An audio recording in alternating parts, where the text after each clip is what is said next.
everyone, and welcome back to the Project Manga Podcast, where we cover One Piece, My Hero Academia, Ayashimon, Jujutsu Kaisen, Dr. Stone, and Mission Yozakura Family, week to week. Back this week, talking about Weekly Shonen Jump issue number 12. I'm your host, Nox.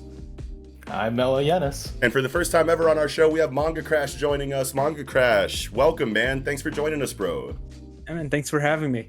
Hell yeah, dude. Finally getting it done, man. It's been tough to get you on the show because of time zone differences. We literally live on opposite sides of the world, but we're here and we're about to do it today. Why don't you, for our audience out there that might not be familiar with your content and what you do, let them know who you are, what it is you do, and where they can find you.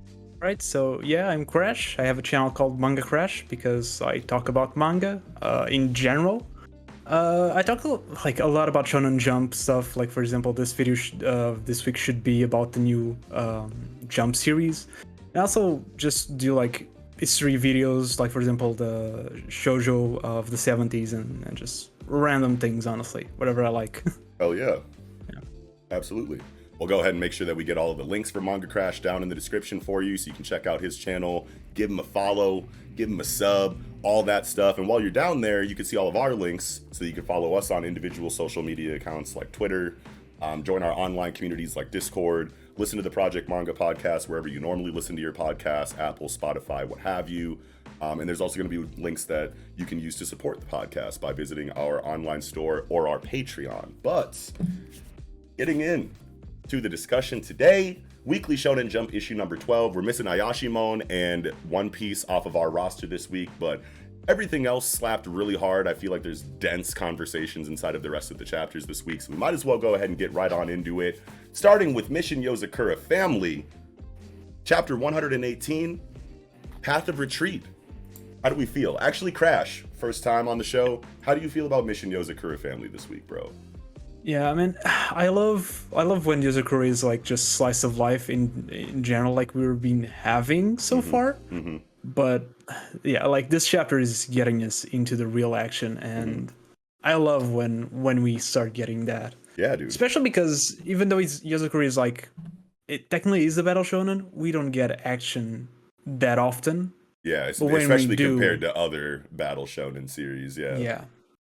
Yeah, but when we do it tends to be pretty hyped, especially recently, and I'm pretty hyped especially for the next couple of chapters. Oh yeah, dude.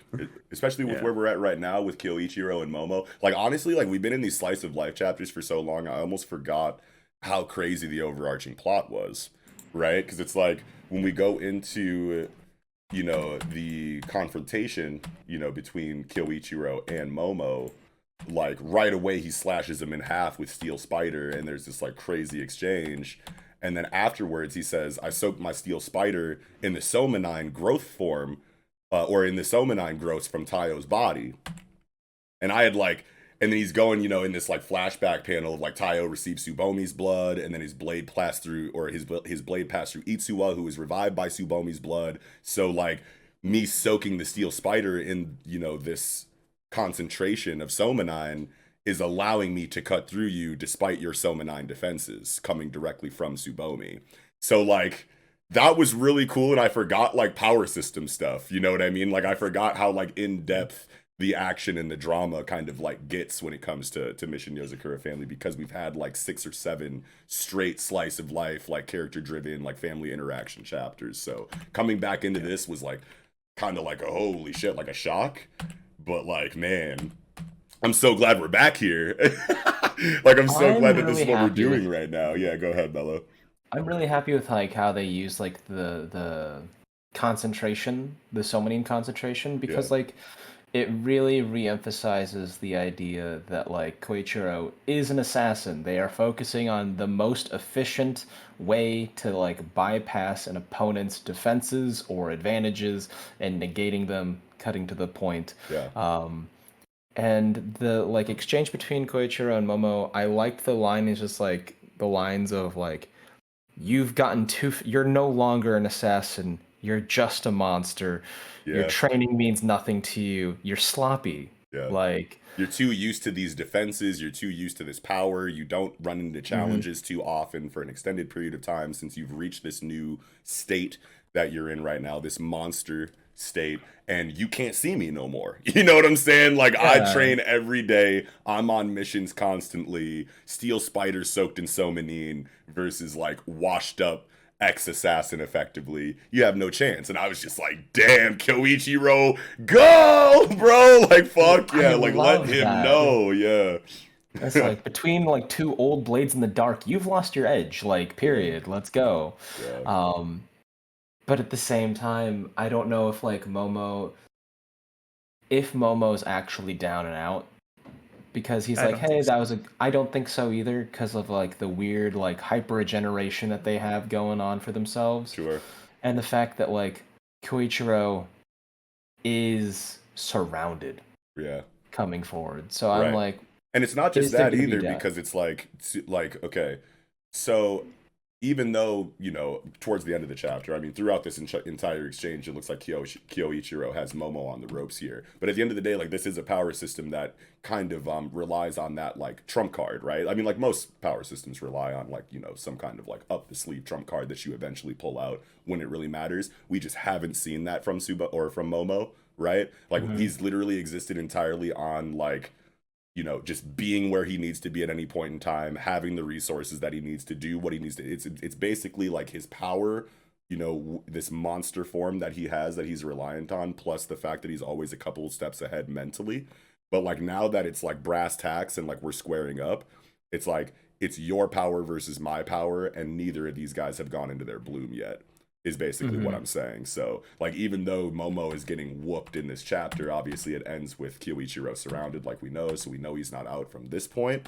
But then also, it's like, when is Momo gonna actually activate? You know what I mean? Like, he hasn't Yeah. done shit but take damage and, like, send, like, you know, very concentrated shots out and then disappear into a puff of smoke. You know what I mean? So, like, we don't really know exactly what he can do. And same with Kyoichiro. Kyoichiro hasn't showed us the bloom either, so these next couple of chapters are gonna be insane for that. Nice. Yeah. I wonder because like if Koichiro fails, is that necessarily death? I know we've talked in the last couple chapters about how we've kind of noticed a trend of red flags leading up to Kyoichiro's like disappearance and like striking out on his own, and like the idea of like, the family stays together, survives together because he's going without them. He's doomed himself. And Right. then he's getting outnumbered, which was kind of the point of the family anyway. Yeah. Um, Yeah. but at the same time, I feel like they might keep him alive, at least temporarily, to drain life force, to aid Tsubomi's recovery, and Oh, B, damn. use as like a hostage to force a situation with the rest of the family, because they know that they value Kyuichiro. Yeah. So then they need Mitsumi, right? Like they're Right. trying to gain Mitsumi, and so I feel like using him as a hostage or a bargaining chip would probably be the smart thing to do. And then as a way of like restraining him, they would just feed most of his energy to Tsubomi and not straight out kill him.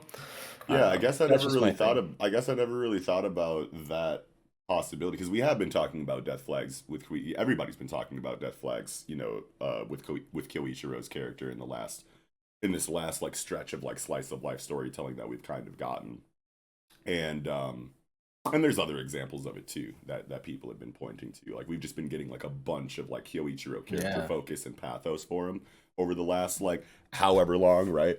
But I just can't see like death like that inside of a story like Mission Yozakura Family. So I think that the idea of building up all of this Kyoichiro centric storytelling for his character is going in towards some very dramatic and some very like tension fueled, like, you know, developments. I don't think that that's going to be death. I think I like your idea better, that it's going to be more of like a hostage situation, because that is still going to effectively do the same thing as in regard, maybe not the same thing as the death, but we are going to further break down Kyoichiro's character if he is in that kind of situation where he is used as a bargaining chip, as a completely overpowered defeated Kyoichiro that's dangled in front of the rest of the family to get whatever, Momo and Tsubomi and the rest of this antagonist group kind of wants from the protagonist cast right now. I think that slaps harder than just outright killing him, because this is, at the end of the day, a story about, character transparency throughout a family unit. You know what I mean? Like, we are learning more about these characters,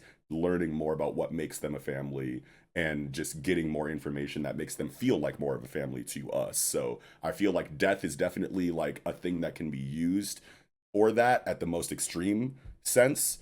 But like, I just can't see the end of Mission Yozakura Family without all of the family members in together. You know what I mean? I just can't picture any of these characters dying at all. I just don't think that fits the vibe and the direction of the story so far, personally. I personally can see it, though it depends on where we are at the story, because I don't think we are at the end. Right. And I don't see, if there's a character dying, I think it'll be more towards the end. Yeah, that too. So I definitely think like Rescue Heart arc will be fun. Straight up. Yeah. It'll be fun, and and honestly, it'll make, like you're saying, Crash, it'll make more sense for like where we're at this point in the story, because you're right, it does not feel like we're at the end.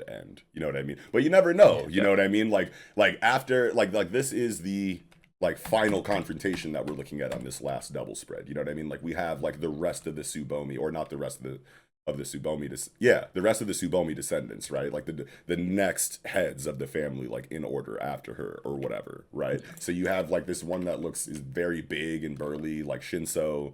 You got this one next to him that clearly seems to be modeled after Shion. This one with like the Nen, or not Nen, but the this one with like the nun aesthetic is clearly Kyoichiro. And then obviously this one, with the big hair and the crazy eye is like Nanao or some shit. You know what I mean? So a little bit of Kengo too, because like the way Kengo's hair covers his face. Like maybe it's like a 2-in-1 in that way. Or wait, didn't we already see the Kengo equivalent clan head? True.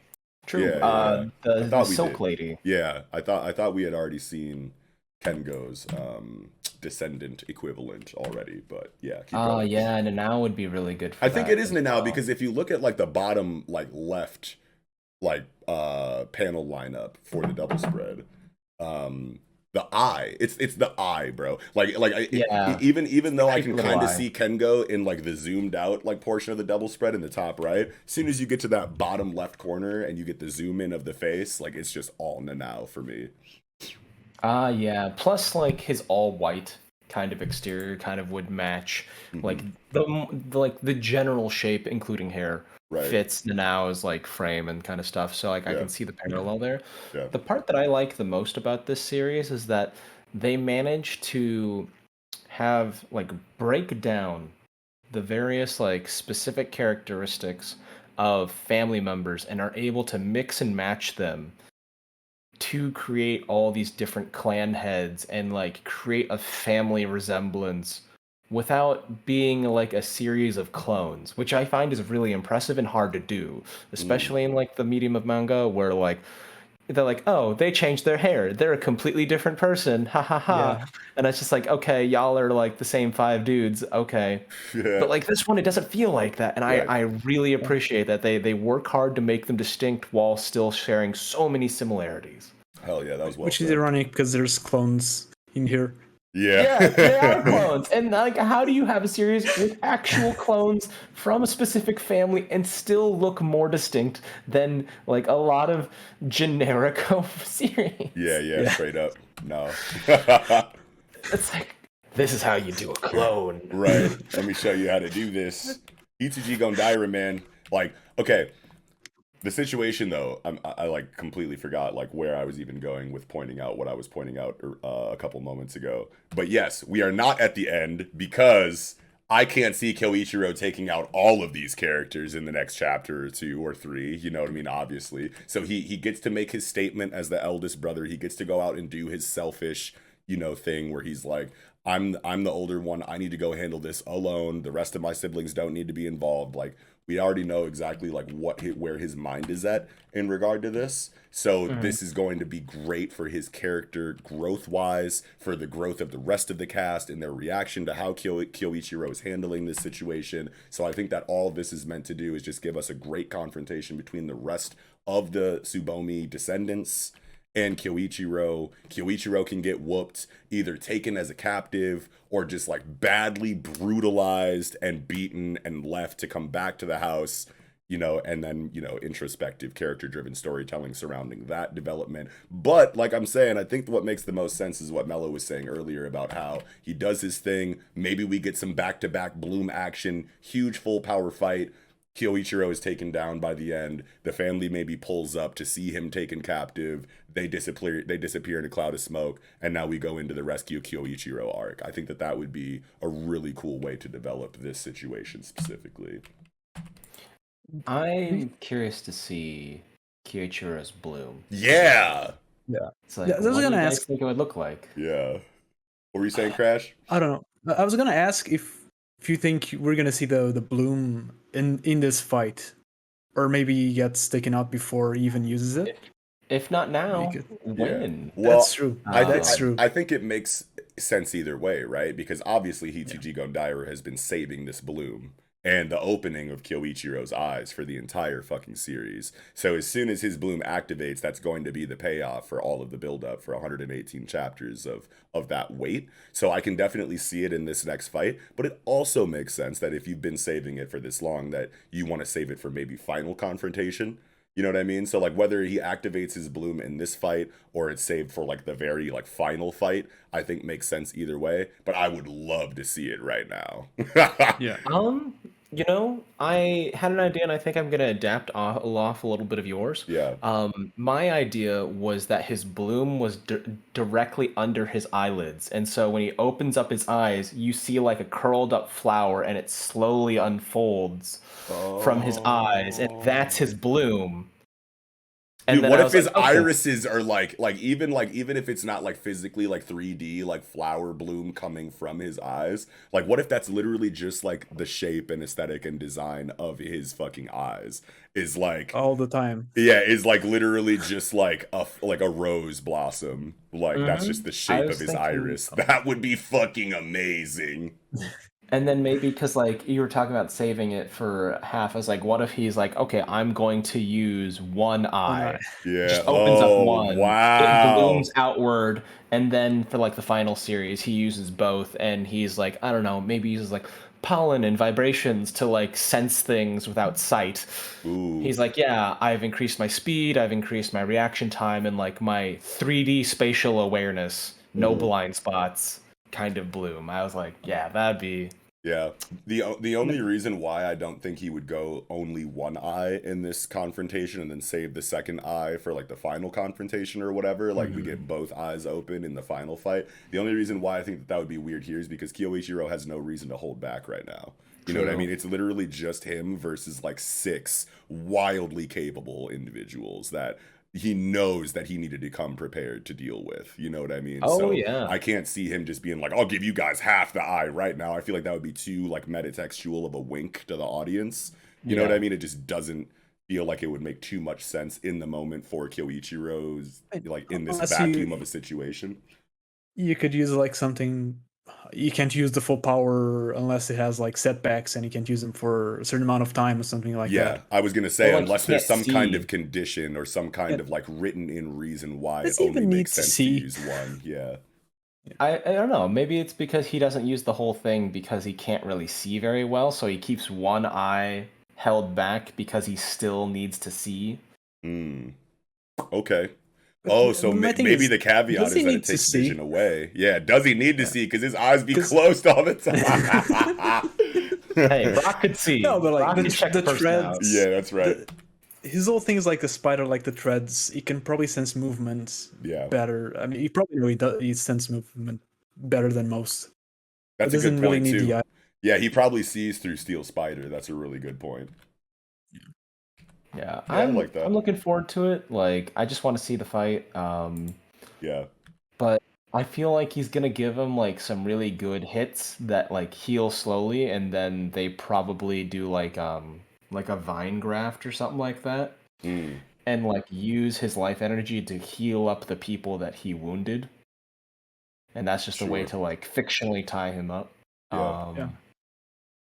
I mean, I don't think they're gonna do the whole, tie him up in vines and tie him to a railroad track. Like, I don't think they're gonna do that. Yeah. Dude, Something to that effect. before we get done with the review for this chapter, I definitely have to go to page 16 and 17 and just like comment on how like amazing this fucking double page spread is, because like when I turned the page into this and I just saw like the really scratchy like pencil like shading blackout that they use for his face, which just fits so well for like the technique of Steel Spider, because it's so reminiscent of the art used for like the collection of strings. You know what I mean? It just all feels so good aesthetically. Plus the movement is captured so well with like the foreground strings being in like 4K resolution, and then the background strings being like hella blurred to imply that like in the moment motion, and like having all of that in like double page spread where like the main aesthetic is these wires. Like all throughout the thing, it just really makes me feel like I'm surrounded by Steel Spider the same way Tsubomi or the same way Momo is. And I just have to take my hat off to Hitsuji Gondaira for just the immersion factor of this double page spread. It's a really beautiful page. Yeah, dude. Yeah.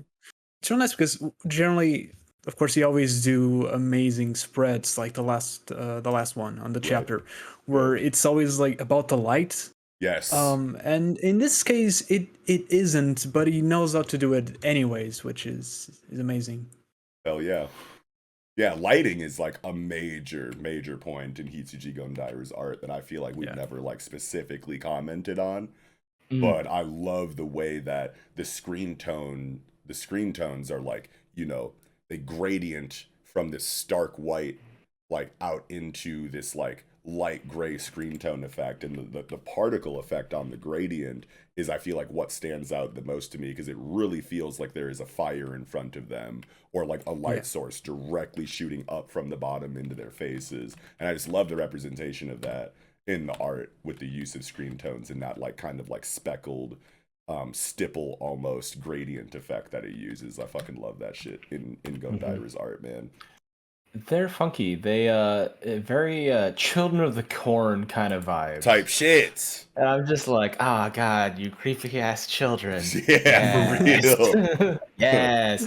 I love the line on 16 where he's like, I stand between you and my siblings.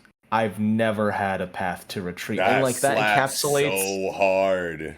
That encapsulates his mentality entirely. He's too stubborn to go look for another path, and he's like, I can't imagine myself doing this. Yeah, but at the same time, like, eldest siblings are relating hardcore to the sentiment, and the way that it's wrapped up in such a succinct, poetic, bow of a dialogue delivery is just like, man, Gondaira. Once we get back to this overarching, drama, like, Gondaira makes sure you don't forget, like, this is his bag too. Like, not just the slice of life family dynamics. Like, this overarching plot is bussin' right now in every sense.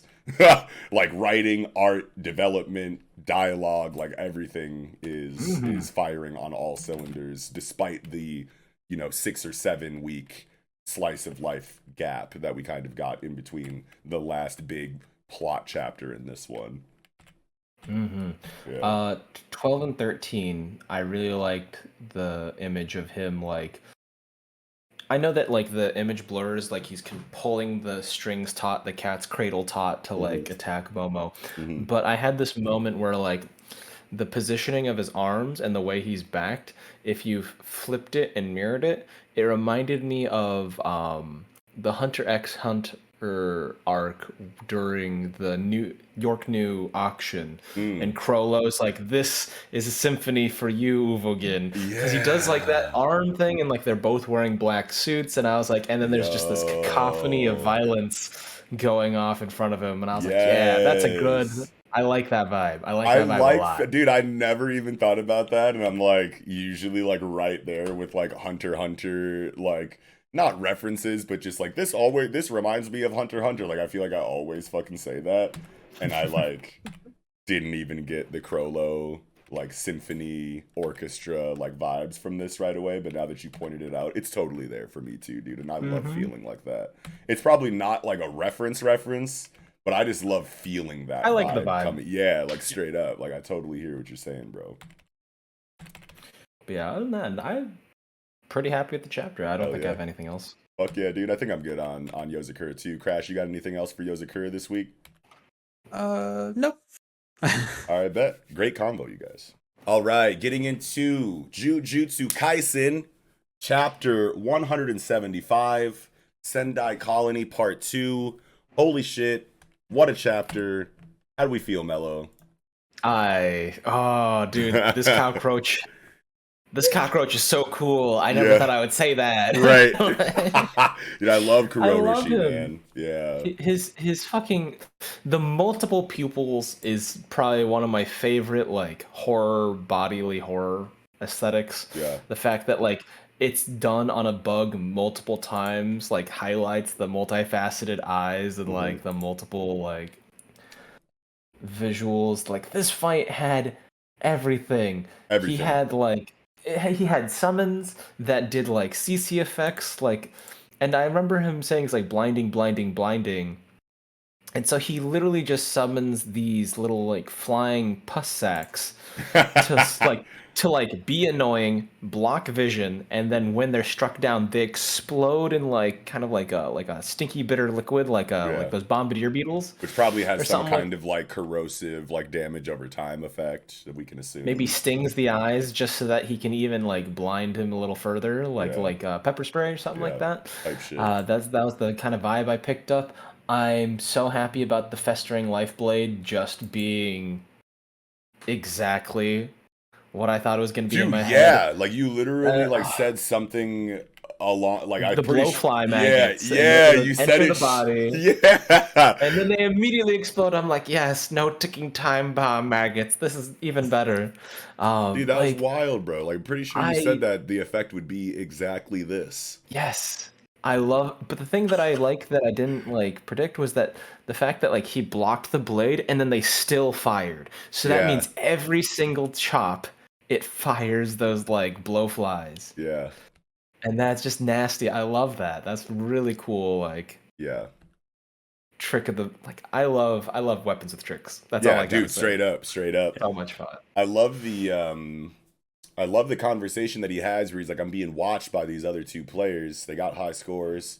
You know what I mean? I don't want them to know that I have reverse curse technique, even though that's definitely like the route I have to take to quickly expel this thing while I don't have access to, or quickly exercise this thing while I don't have access to Rika. You know what I mean? So that's really cool because I always love that, that vibe in stories like Jujutsu Kaisen and Hunter x Hunter and JoJo's Bizarre Adventure, where it's like you don't want people to know what you can do if you can help it. You know what I mean? You want to keep your trump cards hidden. You want to keep your just overall abilities hidden and try to take out your opponent with them not knowing what happened to them so that you don't have to give away your strategy to people that might be on looking. So like that aspect is like one of my favorite things about Battle Shonen in the last like 5 to 10 years is how like that's like what I look for. You know what I mean? In series nowadays is like, do they have this kind of dynamic inside of their power system? Because I feel like you can go like one of a couple different ways. You can either go like, you know, One Piece, Black Clover, like fairy tale style, where it's just like, this is my ability, this is how it works, I'm shooting it at you. You know what I mean? And then you have like Hunter x Hunter, Jujutsu Kaisen, where it's like, I'm not telling you shit. Actually, and good luck. You can find it out, you know, if you're tight enough. You know, Undead Unluck type shit. Yeah, like Undead Unluck is like really good about it too. You know what I mean? So like, just I wanted to focus on that just because that's like one of my favorite aspects of this like action dynamic in Jujutsu Kaisen. But then also when he finally does, you know, have to use reverse curse technique to exercise Kuroroshi, which is an amazing scene that we can talk about too. But like the fact that like, hold on, I need to find the actual like line of dialogue for it because this kind of I love it because like the page turn from 15 into the 16-17 murder scene. Yeah.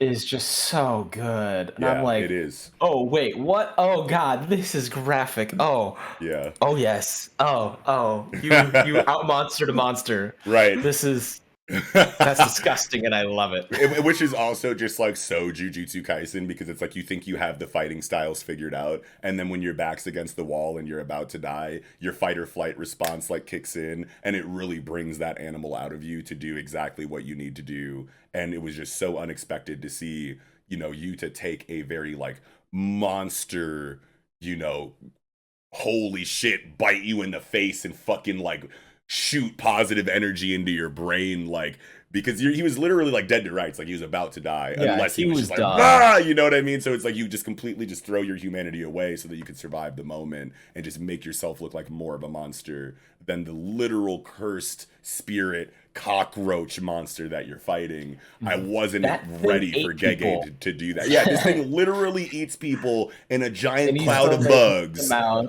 Yuta out-monstered him. Like, that's fucking insane. But the positive energy thing is what I want to focus on here, because he says Kuroroshi is a cursed spirit. Like I did to Itadori before, I can exercise it by driving positive energy from reverse curse technique directly into its body. So when we were talking about this situation, the last time it was like super relevant in conversation was like during the Shibuya incident chapters when Sukuna was fighting Mahoraga, and Mahoraga had like an entire like gauntlet on his like right or left arm that was a blade comprised of like entirely positive energy, and Sukuna commented on it and was like, that's positive energy. And that was the first time that we had gotten that terminology inside of Jujutsu Kaisen. So obviously it sparked this huge conversation, and we were talking about, the possibility of Yuki, Geto's like homegirl that he was talking to in the hidden inventory flashback, when the first time that we got that conversation about like the future of humanity and the future of cursed energy, and how we can either teach everyone to use cursed energy effectively like a sorcerer, or just kill everybody that has cursed energy. I think that doesn't have or that doesn't have cursed energy, I think, were the two options there. And then both goals was 100% cursed energy saturation. Yeah. So then we had that situation, and that like, like that philosophy like brought up in their conversation that we talked about. And then as soon as the Sukuna versus Mahoraga stuff happened with the positive energy blade, we started talking about how it's possible that if positive energy is a specific area of the power system, the way that Sukuna explained it, used exactly for just instantly countering curses, with the difference in energy to exercise them instantly, like what the possibility is that's the final goal of Yuki, or just humanity in general, to abandon cursed energy entirely and upgrade to positive energy specifically, so that curses are just no longer a problem, or at least that big of a problem, regardless on the grade. Right? Because it's like, if you have concentrated positive energy that you can just inject directly into a curse, it doesn't really matter how powerful they are in cursed energy relativity, right? Because you're using the opposite energy that's used specifically for eradicating them. So you can be a Hanami, you can be a Jogo, but if you come in contact with this energy, it's gonna start breaking you apart, kind of like anti-magic in Black Clover, or anything that uses anti-magic. I was gonna mention that. Yeah, you know what I mean? So if that's the case, and I didn't know that, I like, for the longest time I thought that positive energy was like a divine blessing kind of situation that would be tied to like heavenly restriction and like all of this stuff, but it seems like positive energy and reverse curse technique are outputting the exact same thing, which I didn't like realize before, because reverse curse technique is such a personal healing ability. You know what I mean? Like, and I love how Gege, kind of had a way to hide that connecting line between positive energy and reverse curse technique up until this point, because I think that this line of dialogue in this chapter is the first confirmation that we kind of have that Mahoraga's positive energy blade concentration is literally the same thing as the reverse curse technique that we use to heal ourselves. But because the stipulation inside of reverse curse technique that we have so far is that nobody can do it on other characters, that was the connecting line between the two concepts that was missing for me. I had always seen reverse curse technique as something that's like, oh, I've taken too much damage, let me heal myself. Oh, and then in the case of Yuta, my homegirl took too much damage, let me use this reverse curse technique to heal her. And I thought that positive energy was like a, you know, an offensive version of that, but like entirely separate. But no, if you have the ability to externally use reverse curse technique the way that Yuta does, it's the same exact thing as Maharaga's positive energy blade. And this chapter literally confirmed that for me. I don't know if anybody else out there came to the same conclusion before this chapter, but this one was massive to me for that specific point. So I wanted to highlight that. Absolutely. I always use the reverse reverb curse technique as sound, really. Like, I always think about, like, because, like, I was thinking of, like, okay, yeah, the curse, if I view the curse energy as, like, a sound wave, and then the reverse curse technique is literally the opposite sound wave diametrically, and when you play it at the same time, at the same frequency, they're reversed, but they cancel each other out and create silence. Yeah. So, like, that's kind of how I viewed it. And I was like, okay, that makes sense. You're applying the curse on a frequency that is exactly the same, but reversed. So you're negating it. Sure. All right, that makes sense. Like, you, like, if a curse is just a ball of noise and malice, then by having that opposite sound, you are creating silence, and that would theoretically, like, exercise it. That's why they literally fall apart regardless of their physical defenses. Right. And I think it'd be really interesting to do that kind of, like, positive energy production, like, in a citizen. So, like, it'd be like that idea where, like, a guy who's untrained, like a random civilian, gets attacked by a dog, and he, you know, he sticks his fist inside the dog's mouth. Yeah. And they're like, oh, I don't know what to do now. It's like that. I imagine there'd be a lot of situations like that. They're like, oh, this curse is faster than me. It's bit me. I tried to, like, put some distance, and it's got a thing. Well, I'm just going to channel positive energy into this thing. Yeah. Because it's literally biting into me. Yeah, I don't know what else to do. Put their super confident, like, attack that they thought they got me dead to rights for, and just turn that entirely against them by just pumping this. I feel like the only curses that would be doing well in a world like that would be the ones that would have, like, ranged options, or things that involve, like, crowd control, like a spider curse or something like that, like has time and ways to, like, indirectly attack something. Otherwise, like, you know, you can just train us a bunch of civilians. Hey, the moment you get bit, you need to do this, or you are fucked. Yeah. I just love the way Gege holds information back in a way to where once you get the full picture and you have the whole puzzle piece connected, you're like, this always made sense from the beginning. But then as Gege is giving you those breadcrumbs and those chunks little by little, you think you have an idea of how something is going. But then until that last piece of the puzzle is added, you're like, oh, okay, now I get it. You know what I mean? I thought I was on the way there. I thought I was sleuthing properly, but this factor that's just now been introduced and completed the picture now gives me, you know, the entire view of what I thought I was looking at. And it's close enough, but it's different enough also to where it works as a payoff for, you know, the wait for the information. You know what I mean? But at least that's how it is for me in regard to this positive energy situation thing, and the way that it ties into reverse curse technique, because I was so sure that it was like a completely separate area of the energy system that, like, operated in, like, the same echelon but still had clear, you know, delineation separating them. But now it seems like it's all the same thing, and the reason why it makes sense as a difference is because of how rare it is that individuals can use reverse curse technique externally. You know what I mean? So, like, it just feels beautiful to me.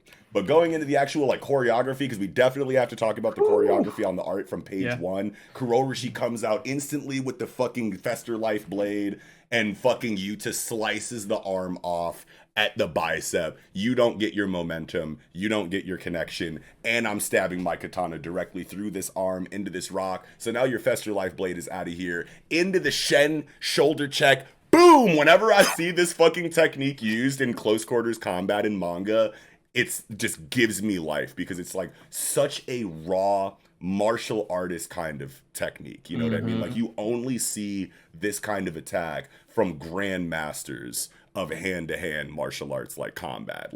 Like some scrub, some like little guy is never gonna bust out the fucking like sidestep shoulder check shockwave. Like, this is exclusively for motherfuckers who know exactly what they're doing. And to see that Yuta has this kind of like close quarters combat capability without the sword is very exciting to me. Checks him, he bounces down the fucking block, he fucking skipped him like a fucking smooth rock on a flat lake. He went flying, bro. And then he runs back up on him as he's trying to escape, grabs the fucking fencing and whips it at him, bro. I was like, yo, this motherfucker Yuta is not playing with Kuroroshi right now. He takes the fucking fence to the chest, and then before he has time to even think about what's happening, Yuta flash steps behind him with the sword in hand again for the downward spike, and it's just like, holy shit, Gege, this is some of the coolest choreography that I've seen in a while, and we just came out of 2 crazy fights for choreography, so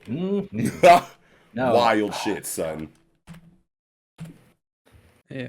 I think because Gege is probably more, Jujutsu Kaisen in general is more known for the techniques and everything, but I honestly, when it's end to end, it's when I love it the most. I think Gege has an eye for choreography, for paneling that is just it is amazing. It's probably one of the best in the magazine right now. Yeah. And people who know me probably know that I'm not the biggest fan of Jujutsu Kaisen, so this is like one of the things that I'm always saying that it does really, really well. It's the paneling, the hand-to-hand fights. Can't be disputed. Like, that's the one thing that, even if you're not a big fan of the power system, you're not a big fan of the characters, you're not a big fan of the overarching plot, for whatever reason you're not a big fan of all of these things, at the end of the day, the one thing that we can all agree on is that Gege is a master at hand-to-hand choreography, period. Yeah.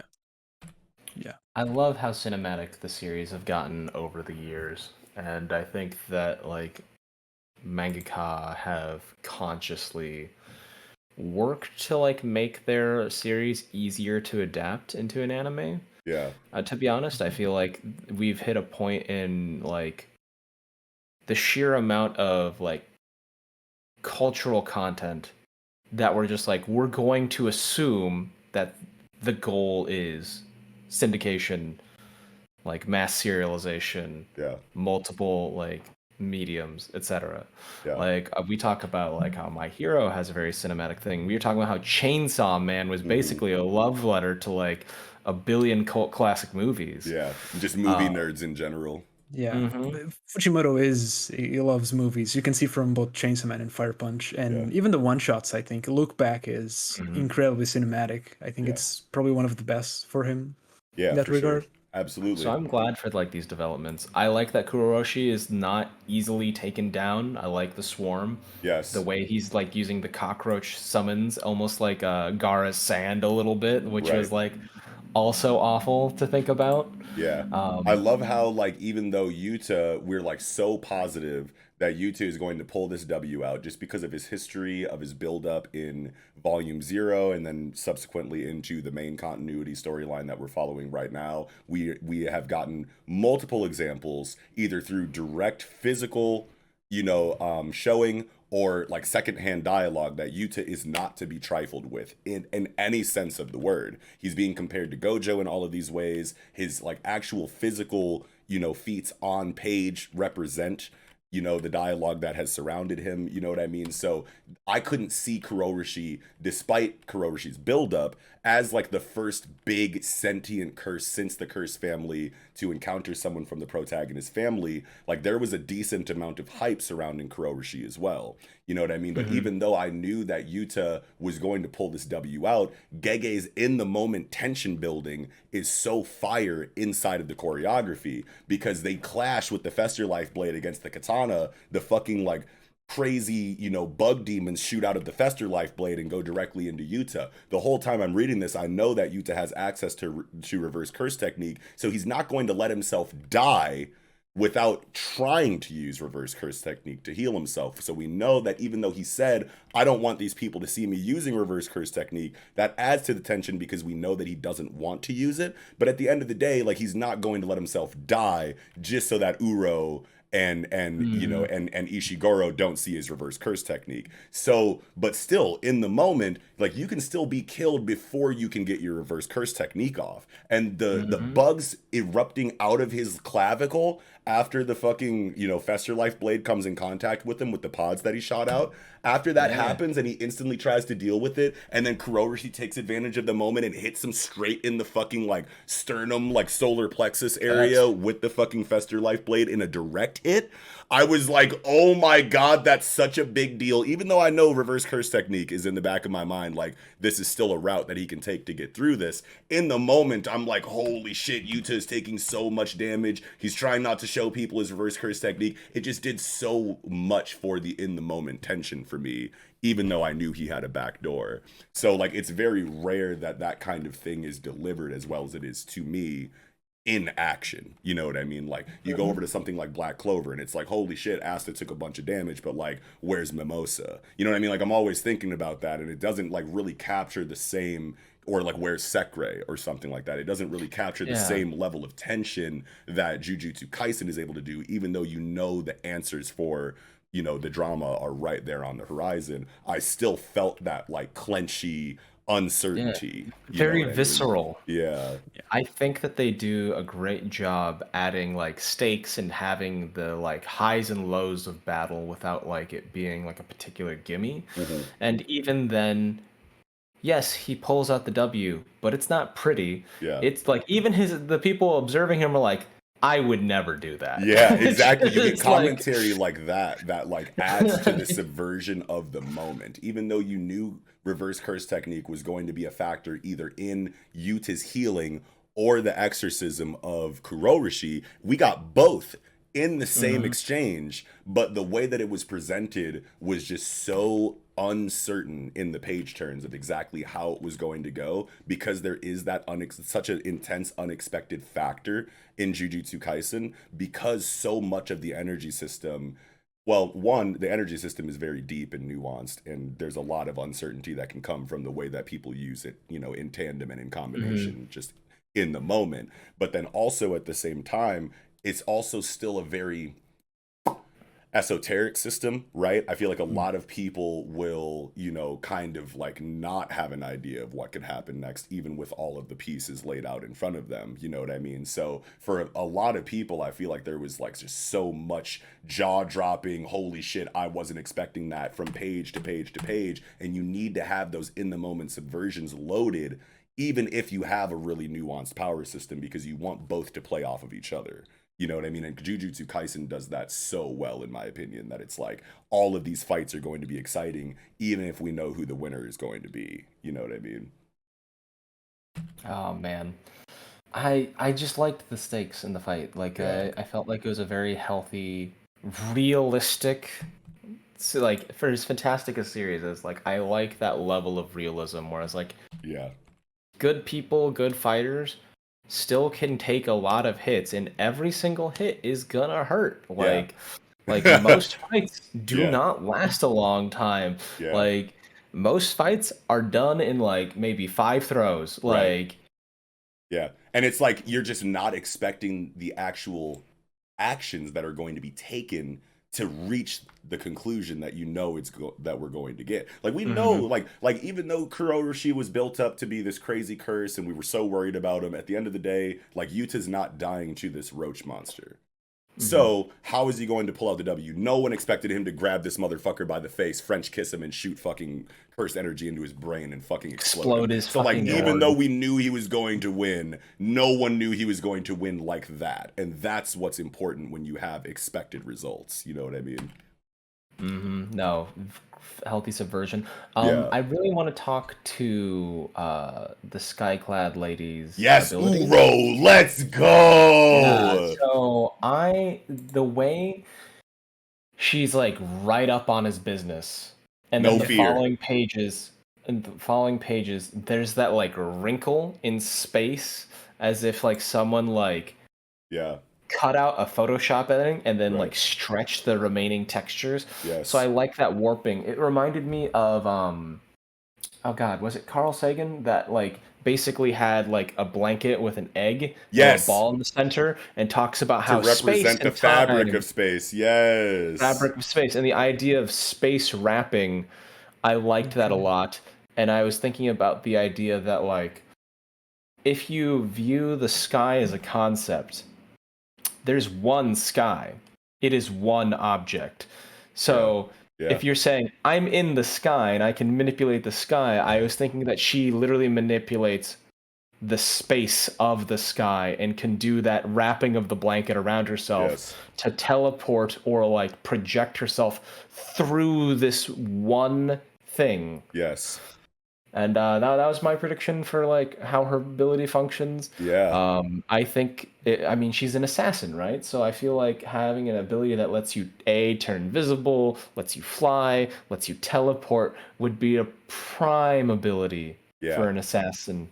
Yeah, I remember we were talking about her when she was first introduced, and I was thinking of like what her fighting style could possibly look like, and I was like, man, I just couldn't stop thinking about Gentle from My Hero Academia, and like seeing surfaces being created in random points in the sky to bounce off of and use as leverage and shit like that for crazy like aerial shit like that, where it looks like the actual shit is warping the same way that it did in the Gentle fight. And now we're actually seeing that, which is really fucking cool.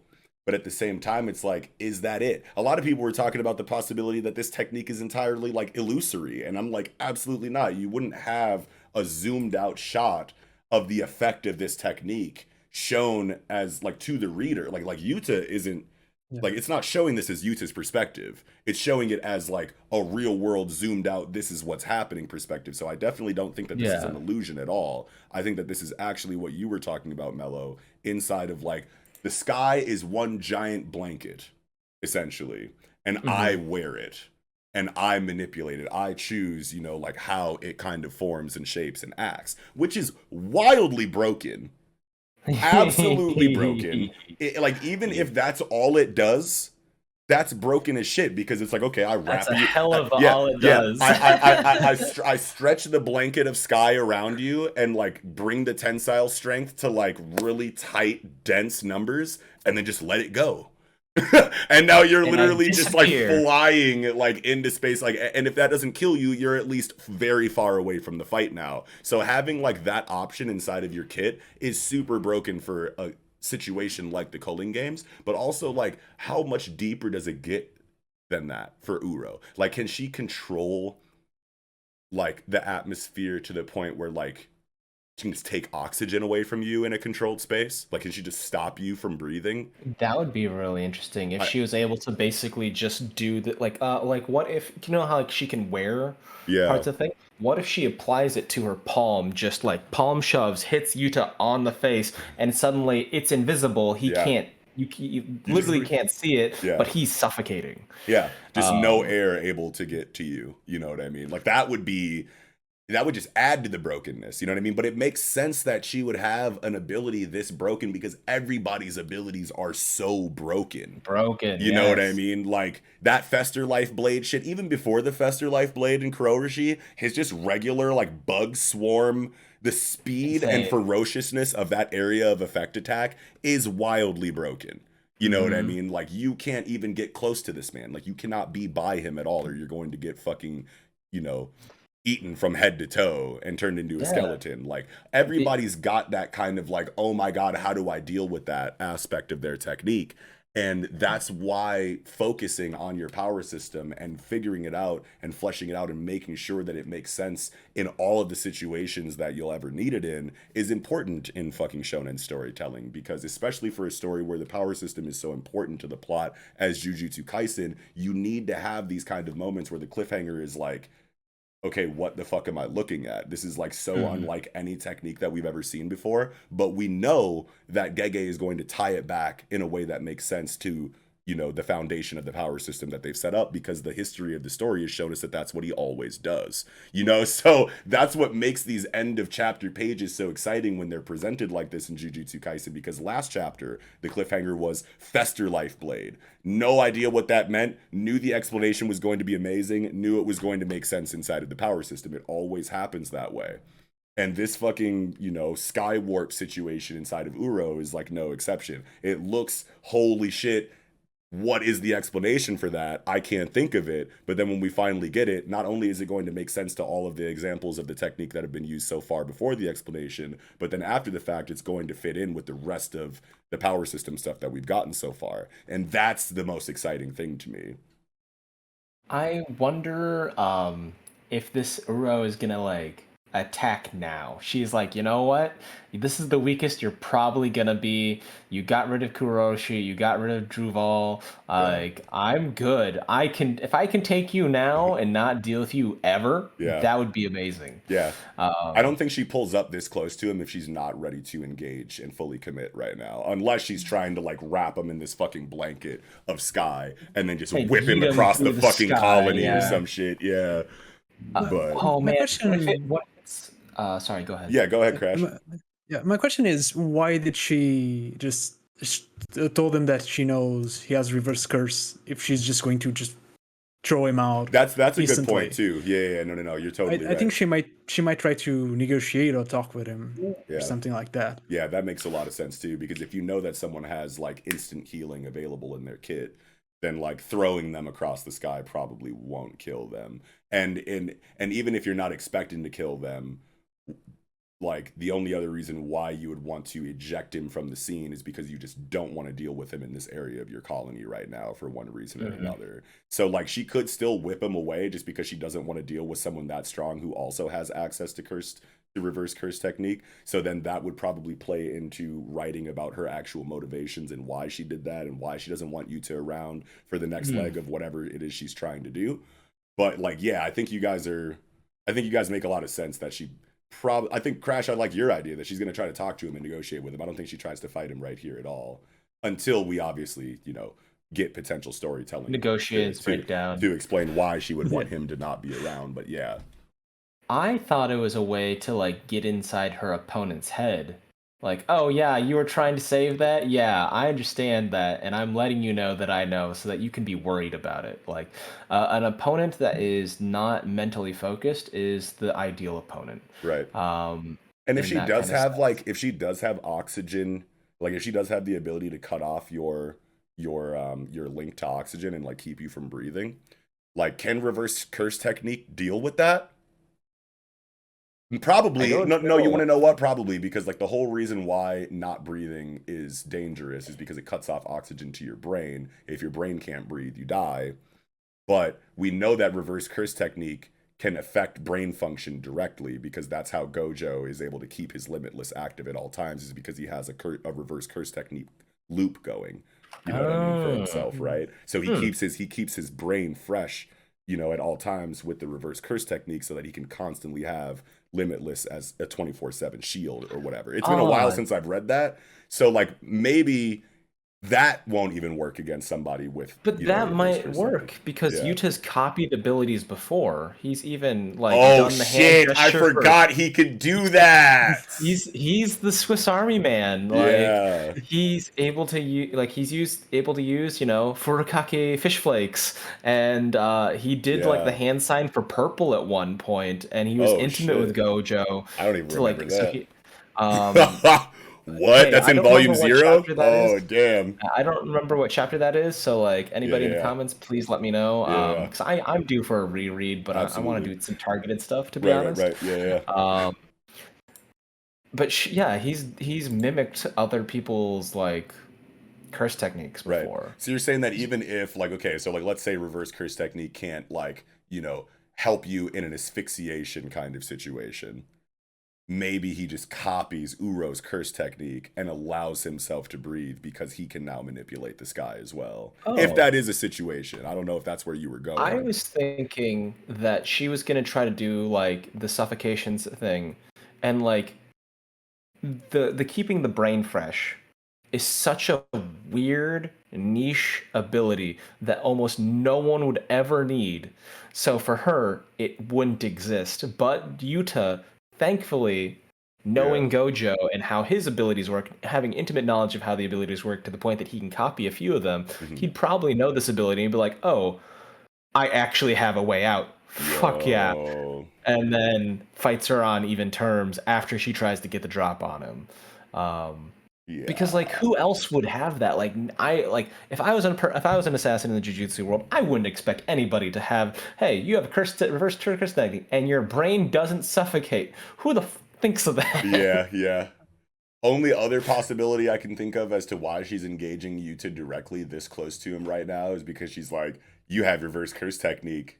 That's kind of Nah, nah, hot. nah, nah. Yeah, like we could be Yeah. a thing. Like me and you could team up and like fuck this whole culling game situation up. I just needed somebody who has reverse curse technique and you can use it on others too. Yeah, nah, team up with me. And then You that's wanna gonna win? create like a love triangle between like him, Uro, and like Rika. I could totally see like potential drama in that way. Even if Yuta isn't actually interested in Uro, Uro can have that kind of flirty personality, like, yo, let's Mhm. team up, let's fight together, while also being flirty, and that could piss off Rika, which then affects Yuta, and it could be a situation like Yep. that, maybe. It could also be a situation where it's like, hey, this Ishiguro motherfucker with the pompadour has been following me everywhere. Like, we've been cool up until this point, but I'd rather have you as an ally. Ishiguro already kind of sees you as a rival because of your cursed energy output. All chill in the back line. You and Ishiguro, like, duke it out in your, like, output versus output kind of, like, dick measuring contest. And then we can keep it moving thereafter as a duo. I think that would be a crazy development to get as well. That would be really interesting because, like, if she can manipulate the sky and turn parts of herself invisible, could she wrap Yuta up in the sky and cause him to be invisible and give Probably. him cloaking, which would be the whole Oh point of like, no. because then you have like that World Trigger-esque like vibe where it's snipers versus bagworm kind of Hmm, thing. hmm. Because like Ishiguro definitely seems like a sniper. He's at a high elevation, like he's always at a high elevation, and he just seems like that kind of guy who's like spirit artillery, Yeah, yeah, yeah, you yeah. know, kind of thing.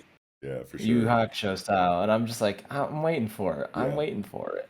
Yeah, this next chapter is about to be insane. If we stay in this perspective, which I think that we can be pretty confident that we are because the naming conventions for the chapters are like literally like Sendai Colony Part 1, Part 2. So like we can assume that we'll be in here for a decent amount of time just off of like the last segment of chapters entirely operating inside of Tokyo Colony. So yeah. Do you think that this might be the ultimate flex of Utah's powers and the fact that they hyped up 4 random people?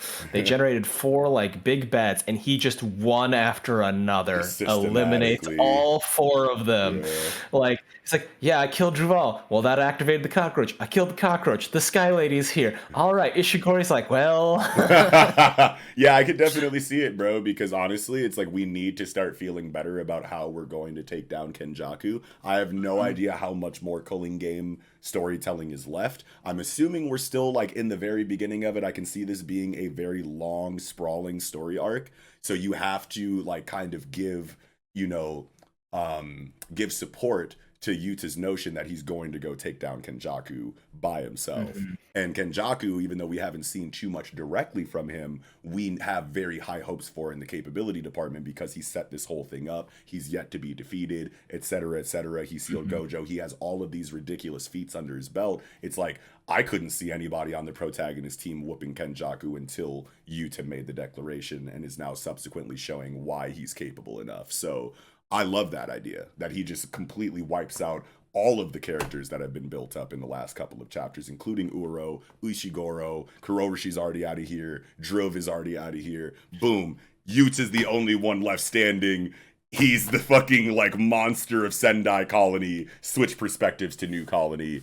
We'll be back to Yuta later. I think that would be fucking all he got wild. was 20 points. Yeah. All he got was 20 But points. see, like now we know how big of a deal that number of points is in general. So now that makes the 400 points goal like that much crazier. You know what I mean? Because it's like it doesn't have to be, you know, 75% like easy 5-point W's. Like, no, he's tried his hardest to get these 20 points basically, and like that's a big deal in this area of this part of the culling game. So who knows like what else is going on in other parts if fucking Yuta is like struggling at this point, you know what I mean? Like it just makes me so excited for the future of the arc, man.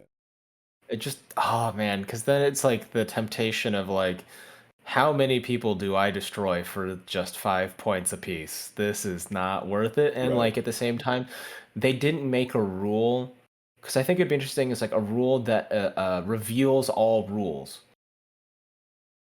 So then he would be like, because like you can make a rule that a rule has been added, but you don't know what the rule is. Right. You don't know who made the rule. Right. That kind of thing. Yeah, it doesn't say who made the rule. Yeah. But it does say the rule. It does say the rule. It does, yeah. Like the rule is broadcasted to everybody, but it does not say who. I don't think it says who added it. I think that'd be an interesting rule to have, because it's like, hey, anytime a rule has been established, we know who made that rule, period. And then that level of transparency, like, why did they make that rule? Why did they make that rule? What does that mean about their actions? How do they do that stuff? I think Kenjaku wants the chaos, though. So just having Kogane pop up at a random point and say a new rule has been added, like, and this is what it is, with no other information. Now it's going to have people thinking, okay, who made that? Who do I have to look out for? Someone got enough points and made this specific rule. Now you're starting to think about the reasoning and the philosophy behind the decision making for the rule, and that can go into your performance directly. You know what I mean? So it just creates all this chaos that we know Kenjaku wants. I don't really have anything else to say. I wanted to touch on something that you had mentioned earlier about how the series, the fights are, they talk about like limiting the information that you give out to your opponents, and the idea that forced, like almost like a forced handicap, like fighting under your capacity, the bare minimum of survival. Yeah. Because to show more than that is like a disadvantage. Yeah. And I really like that idea of like people. It's literally just ninja philosophy with superpowers. Yeah. And it like gives us fights that are close regardless. Yeah. Which I appreciate a lot. Like I like that mentality because it creates the style of stuff that I like, but also in a world as violent and as cruel and as is that knowledge control is important, and like coming from the time period we live in where information is everything, like and information is super accessible. I like that nuance in there. I think I think we have a deeper appreciation of it because of the world that we currently exist in. 100%. Spitting. What very well said. But I think I was about to say, I think that's all I had for Jujutsu as well. Huge conversation. Crash, did you have anything else you wanted to add before we moved on? I just want to say, for not necessarily for this chapter, just for the arc in general, because I don't get to speak much about it. But go ahead, man. Sorry. No, it's like in general, even in my channel, I don't speak about Jujutsu Kaisen often. Yeah. But I've been loving, I love that games, and Culling Games essentially is that game adapted into Battle Shonen, and I think it's doing that really, really well. This is probably a hot take, but this is my favorite arc from Jujutsu Kaisen so far. Hey man, it's gonna be everybody's favorite arc eventually, so it's not that hot of a take. And honestly, I didn't even really think about it like that way. It's like so obvious now that you said it and I think about it. But yeah, like Battle Royale, you know what I mean? Squid Game, like all that kind of shit, like wrapped up in a shonen, like lens, or like seen through a shonen lens is a really fucking cool thing, like to think about. I literally never made that connection this whole time, and it's like so obvious now that you said it. Like, oh yeah, that is really cool. Hell yeah, dude. But yeah, I love it. Yeah, man. Well, I think that'll do it for Jujutsu Kaisen 175. Great conversation, boys. All right, getting into Dr. Stone, chapter 230, Human. How do we feel, boys? It keeps getting better. It keeps getting better and better. I swear to God. Holy shit. Yeah, go ahead, Crash. No, but that reveal at first when we got was the Medusas, the Y-Man, I wasn't really that invested. Right. But with the last like 2 chapters, the previous one and this one, it's getting cooler and cooler, and now it makes sense. Right. I shouldn't have doubted. Right. And it's like, you think about it, and it's like we were talking about it either last segment or the segment before, about how a reveal like this that you've been waiting to give to your audience for over 200 chapters, the longer you wait for the answer to the biggest mystery in your story, plays a really big role in how well that reveal and that payoff is received. You have a story like One Piece where it's like it's been going on for 30 years or close to 30 years by the time it's done, and it all hinges on that one answer of what is the One Piece. Like, so no matter how good it's written, how long you've taken to give that answer, so many headcanons have been created and so many expectations have been set up that you're almost guaranteed at least a polarizing ending. You know what I mean? Yeah, and that's for sure. But I think One Piece does it a little bit better because it tells you little by little what the One Piece is, so you have a good idea. Yes. With Dr. Stone, you really didn't. Right. You had got nothing. There's a Y-Man on the moon, and now. Yeah. So that's why when I saw the Medusas, I was kind of like, this I don't like it, especially because I don't think many people have read, but I read the Dr. Stone the spin-off about Byakuya, the reboot. I think we've we've all read that here. Awesome. Yeah. And I thought like the Y-Man could potentially be the Ray, the robot. Right. It wouldn't make too much sense now that I think about it, but at the time it was like it wasn't there. But I've had that same thought where I'm just like, is a robot lonely waiting after all this time? Well, we were talking about, like, I think we had OG on the last episode. We had Shonen OG on the last episode, and he's a Dr. Stone like specialist, right? That's where he focuses like most of his passion. And he was talking about how like Ray being an artificial intelligence that has leveled up to the point that it did in the reboot was too like drastic of a disconnect scientifically from the answers of all of the questions, that we've had in Dr. Stone historically, right? So it's like every single time you raise an eyebrow in Dr. Stone, the explanation for it is always just scientific enough to where you're like, okay, yeah, I'm cool with that. Plus you have, the Kurare shout out splashed in the gutters like every single time anything scientific is really dove into. So you have that tether to reality that's just so consistent in the storytelling of Dr. Stone. And then you go to the reboot, and now you have to suspend so much more disbelief than you usually do. So that's why that wasn't canon, is because of how drastic that disconnect was. And we were talking about that in the last review with OG. But I 100% coming out of that reboot was like, yo, this could be the Y-Man. You know what I mean? I was like, wait a minute, hold on. Riichiro and Boichi might have just did something with this. Yeah.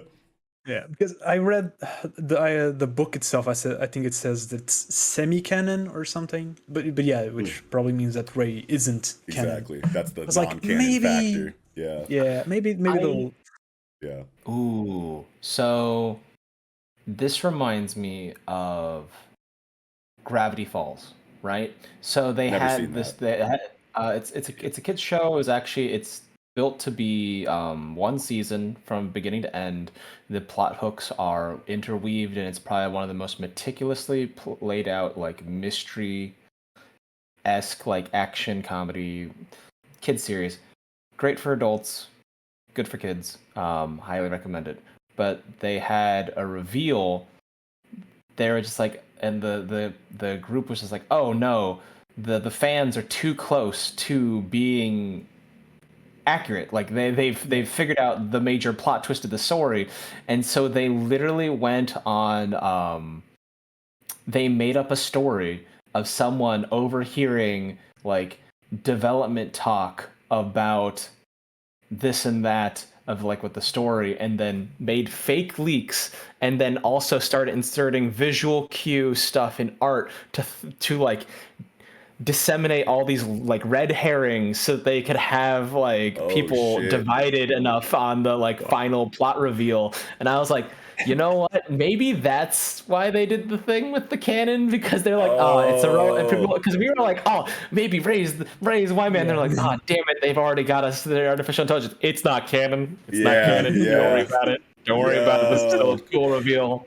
That's hilarious. I don't know why they would go out of their way to make that so confusing when like we literally just like were waiting for these canon chapters to explain everything anyway. Like we didn't really have, like until the Byakuya reboot, like just by itself is what gave credence to these, you know, like ideas in the first place. So without there being like a continuous like breadcrumb buildup that could lead in multiple different directions, I don't know why they would add so much more confusion to a reveal and an explanation that was probably already wildly hard for them to write anyway.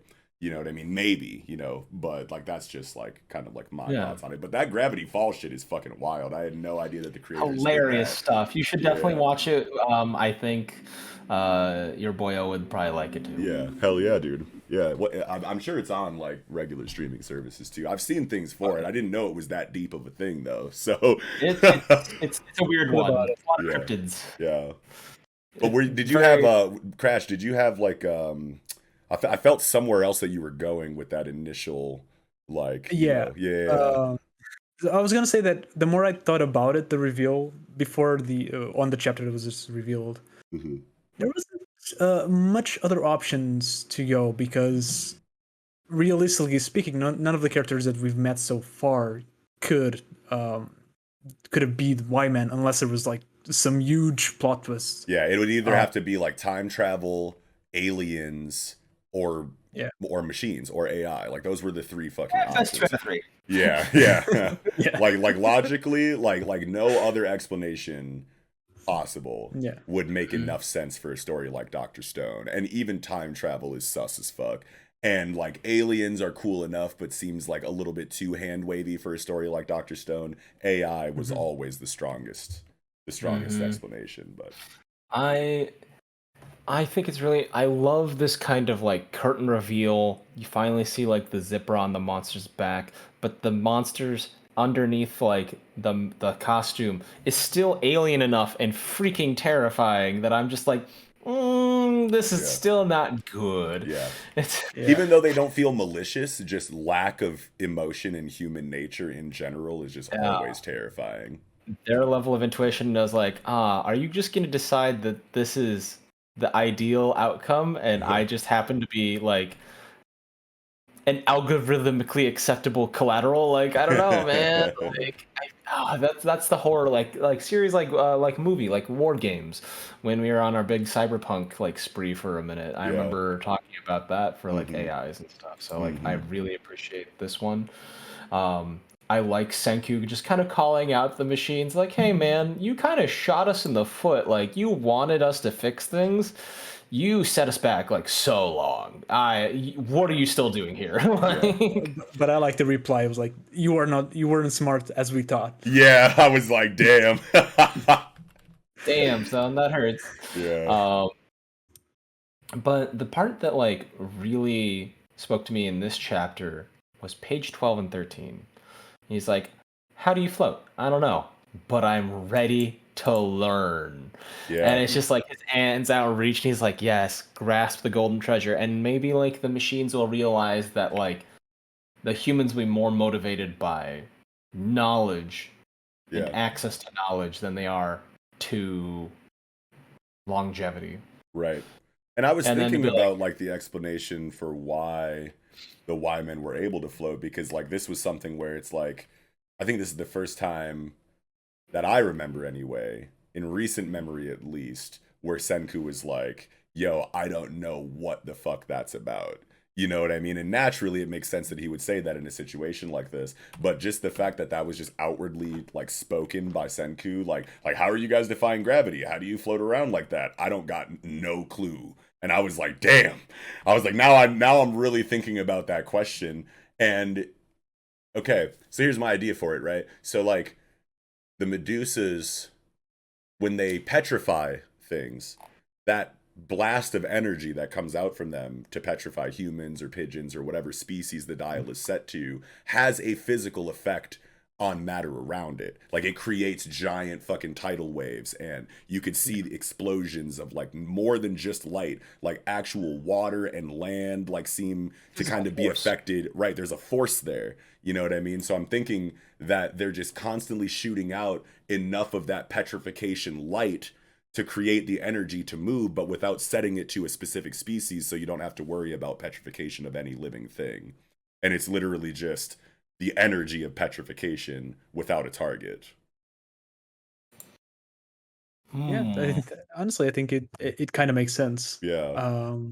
Though I was trying to see if there was like any panel of them having problem getting into the area of the Medusa, which I don't think there is. Yeah, that you just see the miasma and it's ominous and foreboding, but it doesn't like physically hold them back in any kind of way. Yeah. Yeah. Man. That's a pretty good point too, though. You'd think that they would like mention some kind of pressure or some kind of like, if they're all moving around at once, you know, like whatever that is would be like, I feel like Senku would feel that effect around his body as he's being enveloped by them. So that's a pretty good point. He would definitely comment on it. He would comment on it, right? Yeah, but he does have the astronaut suit, so I don't know. That's true if too. It's weak enough. Yeah, maybe. Big enough barrier. But like, still, like on like 16 and 17, he's literally surrounded by them while they're flying. So if they were throwing out little like bursts of like energy to keep them floating and keep them from falling to, you know, the ground or coming in contact with Senku or like too much or whatever, like Senku would feel those little pulses even through the astronaut suit, I want to assume. Or maybe he would just mistake it as like the actual feeling of Medusa's touching him. I have no fucking idea, but that's a pretty good point that you brought up, Crash. Man, like 16 through 19, just absolute jaw-dropping, gorgeous spreads. I love the sense of scale. Like, I love that they have, like, it took me forever to notice the tiny little astronauts on the bottom of 16, 17. Yeah. Just like, man. And part of me seems like the way this is optimistic and the ways like lend us your bodies so that we can like learn your technology. And like, have you guys ever played like much of like the Civilization games? I have not. Yeah. So you hit a point, and one of like the major win conditions is you set up like a space colony and shoot it off the Earth, and it's, you know, that's how I win always.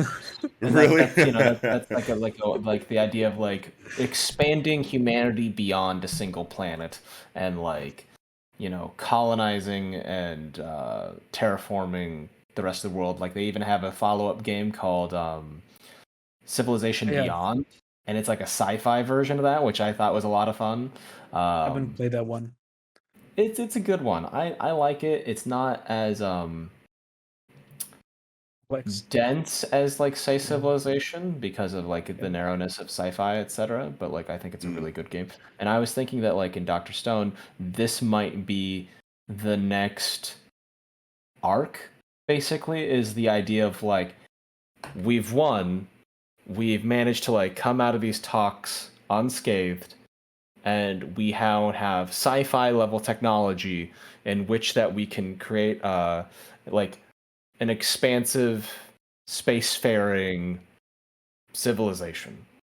And I feel like that might be the direction that this is going in, and that like that Senku is like, hey, you want us to like repair you?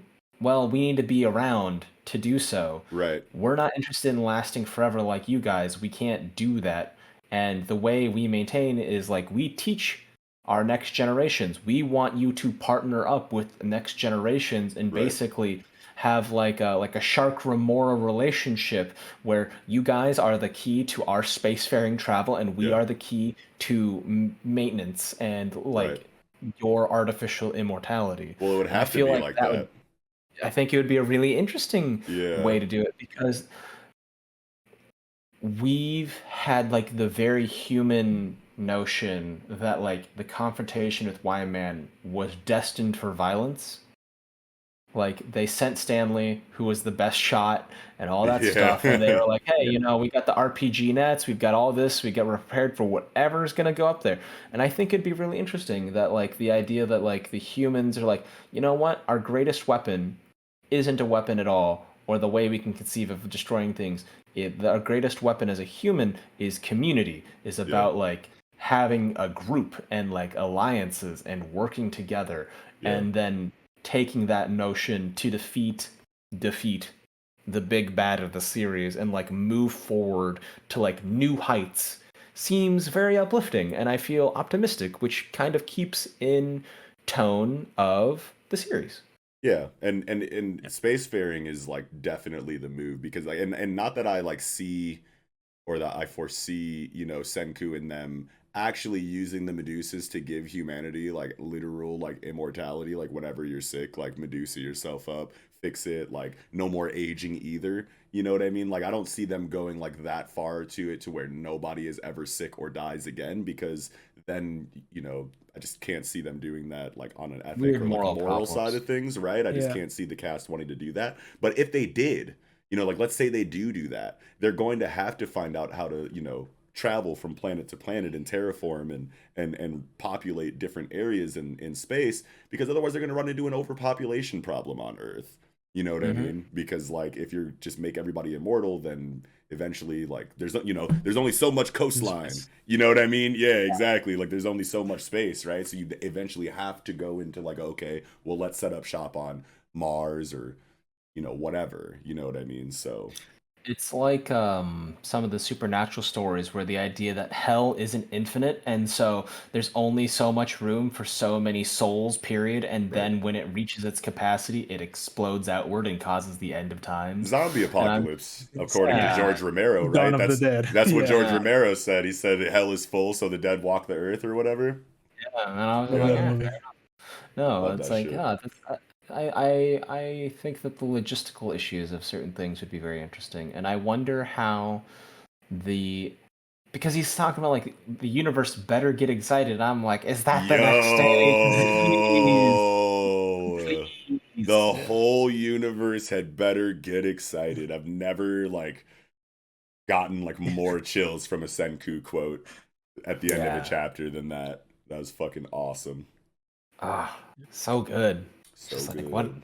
what does that mean? What's gonna happen? And the fact that he's having private talks is really interesting because then he can say, like, he can like kind of talk his shit and be like, hey man, you're lucky you're talking to me. I'm the smartest fucker out here. Like, logistically, here's what we're gonna Right, for this to work. And right. honestly, there's no way I'm gonna convince all these people without certain amount of concessions. We Yeah, both want the same things. Let's both get the same things. right.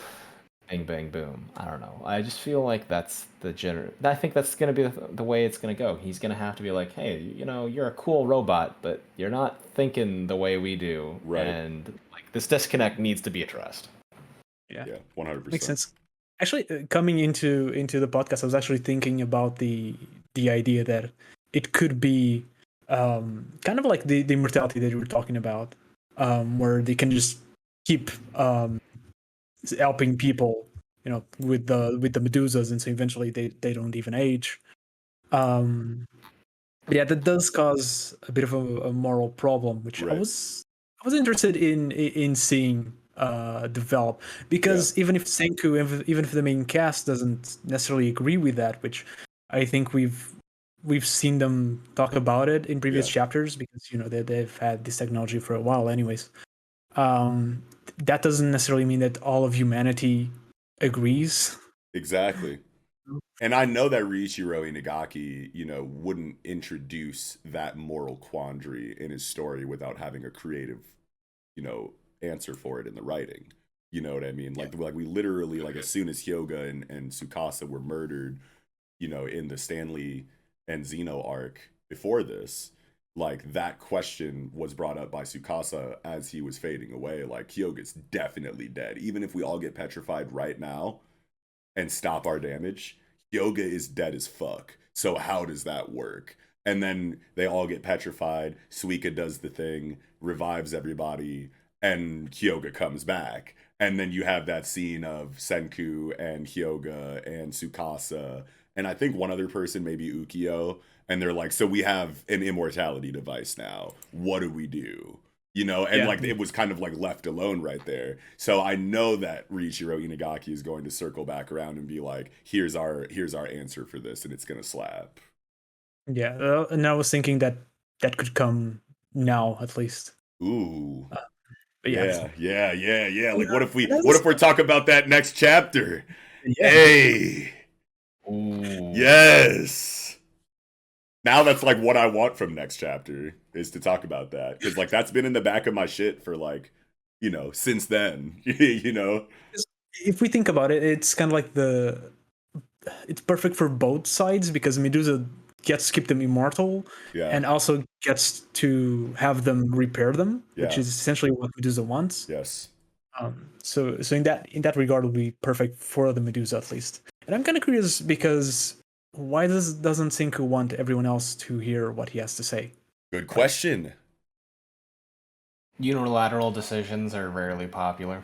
Yeah, and he was like, so now that makes me think that he really does want to talk about what we were just kind of going into a moment ago, about like the moral aspect of, you know, Medusa immortality, because like he already made a point to like have that conversation away from everyone else at his own camp long before this Y-Man arc.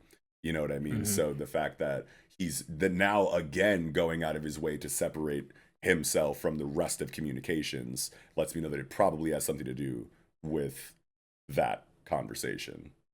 Yeah. I don't know. I really appreciate, like, at this point of the series, understanding why man, figuring out like the motivations behind the actions, like with the vacuum seal, and like, hey, be aware of us, this and that. And I love that, like, it's the other side of the mystery, right? Like, after having this mystery, having digested it week from week for so long, and just like letting that, like, they've done a really good job at like presenting a handful of perspectives and never truly giving away the big reveal, always implying, but like never like having the major confirmations. And then finally, once we get the reveal, I still get like surprised about like, oh, hey, that's why these things acted the way they did. Like, it makes me reflect. I'm like, okay, you know what? That does make sense. Like, all these things do make sense from the machine's perspective. And I really appreciate that kind of like level of nuance and a restraint. Yeah. Well said. Storytelling wise. Hell yeah. I agree. Yeah, man. Do we have anything else for Dr. Stone this week? Beauty. No. Yeah, I think I'm good too. All right, getting into My Hero Academia, chapter 344, Stars. It's the last segment of the night, no One Piece. How do we feel? It's ending. It's ending. Definitely feels like it, absolutely. Yeah. Like that little shot of Dabi and I'm blank, Todoroki. Yeah, Shoto, yeah. Shoto! Yeah, that's really what made it feel like, okay, yeah, this is the final battle for real. It's Dabi and Todoroki with Endeavor right there. Like, yeah, this gotta be final confrontation shit. For me, the part that hurts the most is like, even though I'm not much of an anime guy, I have seen like the part where like Endeavor is at the exams or like the school sports thing and is just yelling his son's name, being an obnoxious like sports dad. And like, and then I was like, and like people were like, oh, what a dickhead. And I just imagined like Dabi doing the exact same thing in this moment. I was just like, oh man, you're both so toxic. Yeah.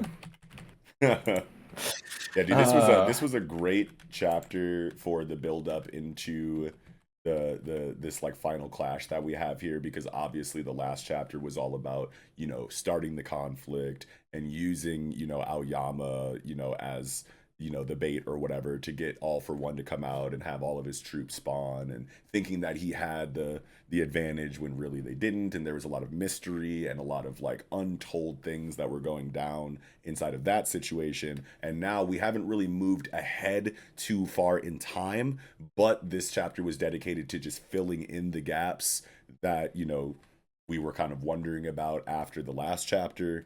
And I think that was just perfect to put right here in this moment before we actually go into all of the intense fighting and combat and abilities clashing, and that we're about to get probably for the next like rest of the the conflict, right? You just like go ahead and cover all of the ins and outs of the plan and why it worked the way that it did, and now we can just throw hands, and it's just very exciting.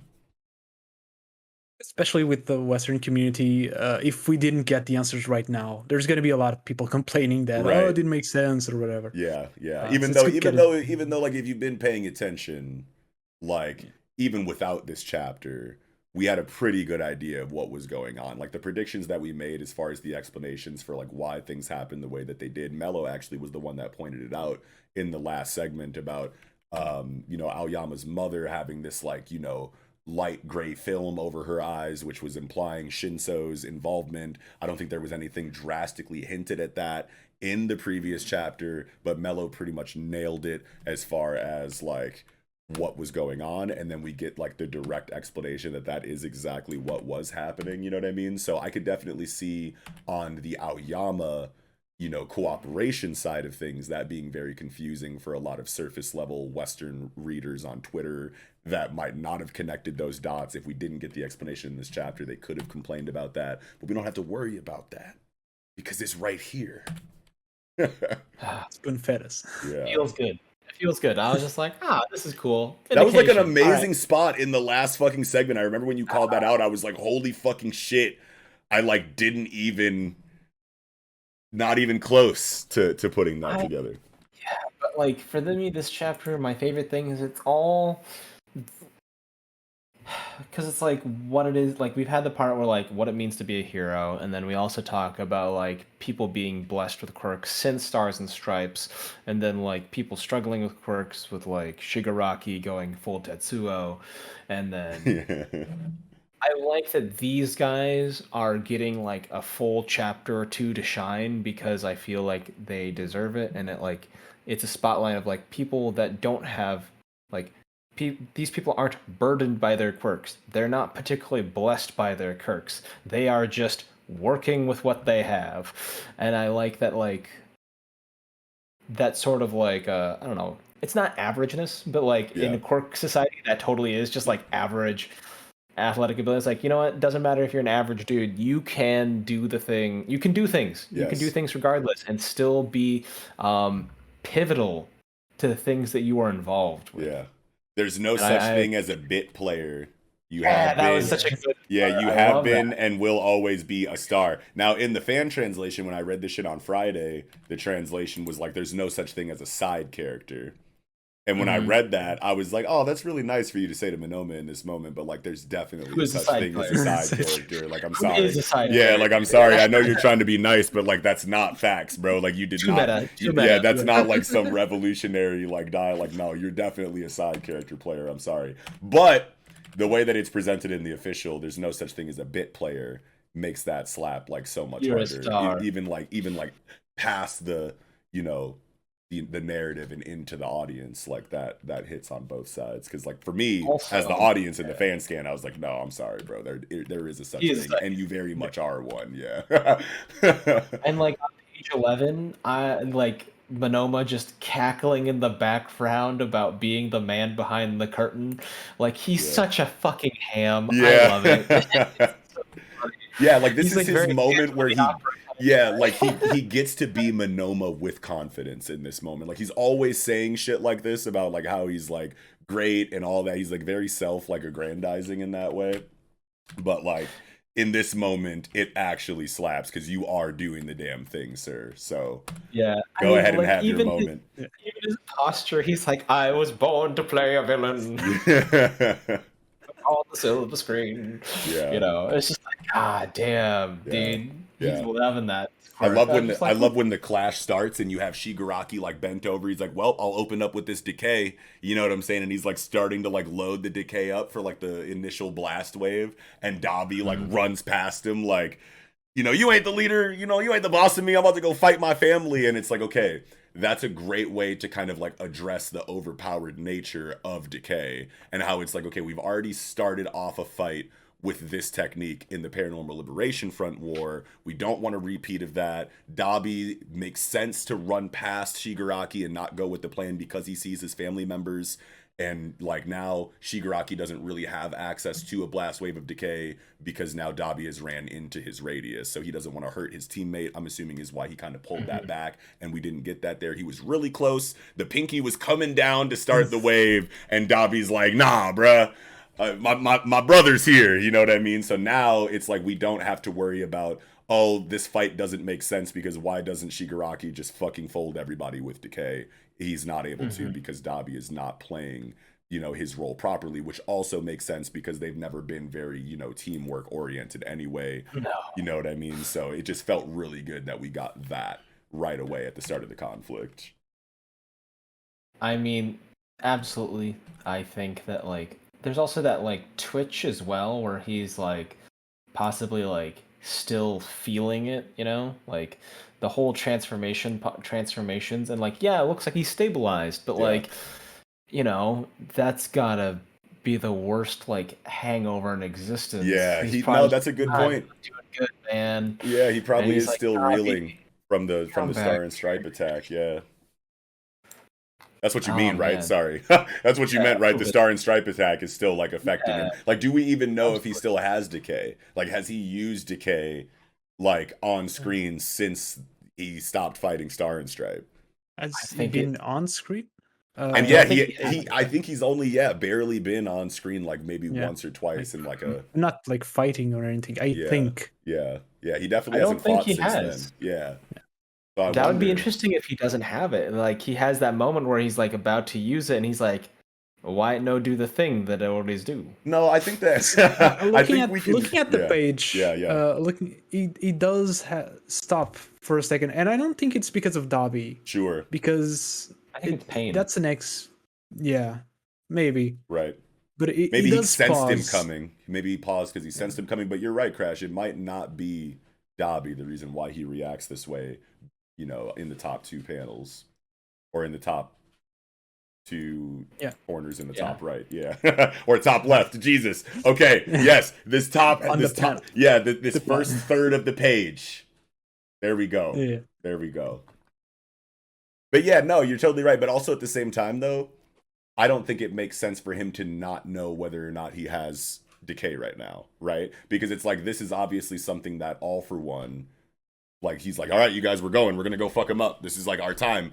Like, why wouldn't you, after an attack like Star and Stripe where she's legitimately declared, I'm attacking all of your quirks, why wouldn't they then, as an organization, have a conversation about what quirks he still has left before they go into this confrontation, right? So I think he definitely does still have decay, at least. Because otherwise, why would you try to use it if you didn't know that you had it? I mean, it makes sense why you would try to use it if you didn't know that you had it, but why would you not check to make sure you had it for sure before coming here? Yeah, exactly. So I think he definitely does still have decay, but yeah, it's not suited for like, because it just wipes out everybody. Yeah. And he's just like, well, I can't use it. It's the melee. Yeah. And you can still test it. You can still test it. You know what I mean? You can grab a cup or something. You know what I mean? Like, and decay the cup real quick and be like, okay, I still got that. Yeah. I always think about Shigaraki as means that he was always like had his cup out with like his pinky out the entire time, his entire life. Yeah. Everything he was doing, and he's just like, hey, how's it going? Just hey, not much. How about you? This wine is superb. Can't do this. Yeah. Not this. No, sir. Yeah. Like, his ability is more taken out of a horror movie than a battle shonen. Absolutely. Yeah. Absolutely. It's awful. Like just watching people get desiccated to like and turning into dust. I was like, oh, that's brutal. Yeah. I don't like that at all. Yeah, that's definitely Bad not. death. Bad death. Yeah. Like at least like, you know, a villain has it, right? Like that'd be crazy if like a protagonist had decay in a shonen manga. I don't think it could. Yeah, right. Yeah, exactly. Society would just be like, "You're a bad guy. Go away. Ew," and then you just become a villain anyway. Oh man. Technically, that's a little bit of Shigaragi's backstory, right? Yeah, right. Essentially. Yeah, they've definitely talked, you know, at length inside of My Hero Academia. Well, maybe not at length, but we've definitely seen multiple times dialogue centered around the fact that certain quirks are so scary to people that they automatically label you as a terrible person just off of what you're capable of alone, which is very X-Men. Yeah. But yes. Oh man. So remember how I was talking about the lie detection quirk? Yeah. The Descendant. Oh shit! I think I do remember that. Page 1 is that guy. Yeah, yeah. You were saying that last time. Yeah. Yeah. So that's the dude. He's got the lie detector ability. Or it could be a sister, because in the series where they explain Kurogiri's backstory in My Hero Vigilante, she has an ability that is literally lie detector. Yeah, you were talking about the last review and that potential link there. That was really cool. It's really solid. But like, other than that, the art on page 10, looking at Miriko's like new arm, it reminds me of the Hextech Gauntlet from Arcane. If either of you have seen that, it totally does. No. Straight up does. It's totally like Vi's like puncher. Arm. Yeah, and it does, like, you know, it does make sense as a potential reference for Kohei, because Kohei, you know, has been known to take the things in pop culture that he likes and like sneak them, you know, like into his shit. Maybe not to the degree that like, you know, Jujutsu Kaisen or Chainsaw Man does or anything like that. But we've definitely seen, you know, little spot Easter egg shit like that. Like fucking Denji was in like the collection of heroes that pulled up to the Paranormal Liberation Front War and shit. So like, you never know. That's a really cool spot though. I definitely didn't think about that at first, but that's totally like Vi from League of Legends vibes right now. And then like right above that hand is a guy dressed up like an X-Men. Ah, shit. Yeah. Love that. Yeah, you're always gonna get like little shit like that. Man, I love like noticing little shit like that in Kohei's writing and in Kohei's art and shit, bro. Whenever I notice that, whenever it's pointed out, I'm just like, yeah. So Kohei. I feel like the sectional parts of the fortress wrap up, and then they have like thrusters or something, or magnetism to like yeet them away. And I feel like that's how they're going to deploy them, because they're talking about how parts of the school can like rocket off. So I'm like, that's kind of cool. You turned a defensive measure into a somewhat offensive measure. Like, that's awesome. I like that. Yeah. And it does that classic thing of like having small group battles, and they're like, we're all separated even though we all came together for that final clash, so you don't have like that Infinity War thing. You're just like, all right, now we're gonna split you all up, we're gonna have like a 2v2s, we're gonna have tournament style stuff, and you know, we'll divide and conquer. No, I was like, all right, I like that. It's classic like structure. Divide and conquer is always going to be like top one stratagem when it comes to like big scale battles where, you know, the opposition seems to be a little bit more stacked than you. And I love the fucking page 15 paneling, you know, with the katakana into the gutters to like really show this locked in caged effect. I had to point that out because I was like, damn, like, that's really creative. Yeah. Didn't notice. That's nice. Yeah. I love that so much. Because we don't really get that much on American comics. I think the ones that I've read, I might be wrong, but I love the way that manga manages to do the like the special effects into the manga. Yes, you'll get like really cool. Like it does happen in the West, but honestly, I think that it is a lot more consistent, you know, in the East to get paneling structures like this on the pages. But there's so many times, like I can think of off the top of my head, in like Rick Remender's Uncanny X-Force run from like 2009 in the first arc, it all kind of hinges on this decision of whether or not to kill this small child, and they're like having this like moral argument among the team, and then one of the one member that's not involved in the argument just takes it upon themselves to shoot the kid in the forehead in the background, and the blam sound effect is written in huge bubble letters, and that's the whole panel is just the blam sound effect, but then inside of the letters is the comic drawn like of people reacting to the sound of the gunshot and shit. So they do be doing it sometimes, but like it's very few and far between. Manga does it like all the time. So yeah. But yeah, man, wow, what a situation we have here. I like totally was not expecting this area of the strat. You know what I mean? Like I imagined a lot of things, and my expectations were shattered, and you know, and what ended up happening was a lot better than what I assumed, which is like what I love in manga prediction when it happens that way.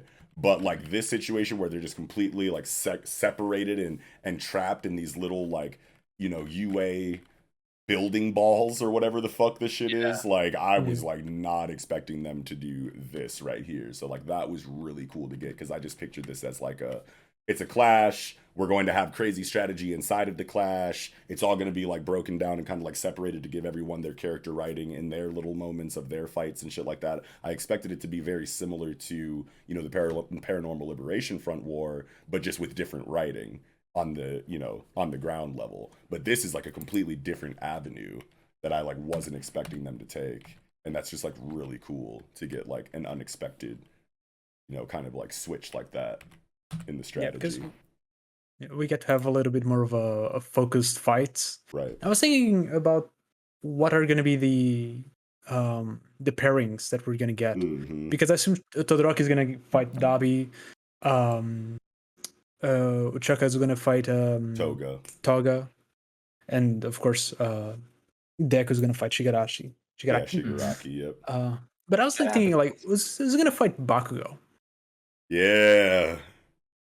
Some like no named like see like, and this is where like this is why I love stories like My Hero Academia, is because like it's really hard to, you know, especially in a climactic point in the narrative where, you know, multiple plot threads are kind of trying to be wrapped up simultaneously in this action.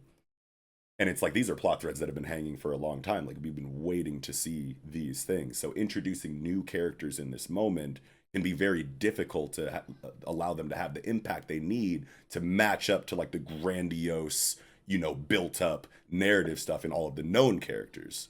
But I have total faith in a writer like Horikoshi Kohei to introduce characters that we've never seen before in this fight that will end up just being head over heels in love with by the end of their like little arc inside of this specific interaction. You know what I mean? So even if Bakugo does get some no-named villain that we've never seen before, the writing for the oh shit, isn't Sludge here? Sludge is there because they came to Spinner's call, and I think that would be a hugely satisfying.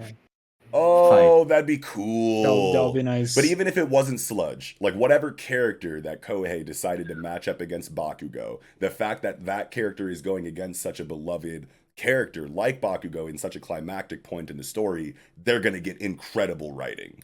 You know, even if we don't know who they are before this point, like we're going to end up being like, that person is great. You know what I mean? Like, even if it's like the two remaining lone guns from the Tartarus arc that were never really shown, but their silhouettes were there, and like there was two dudes that showed up that fit those silhouettes.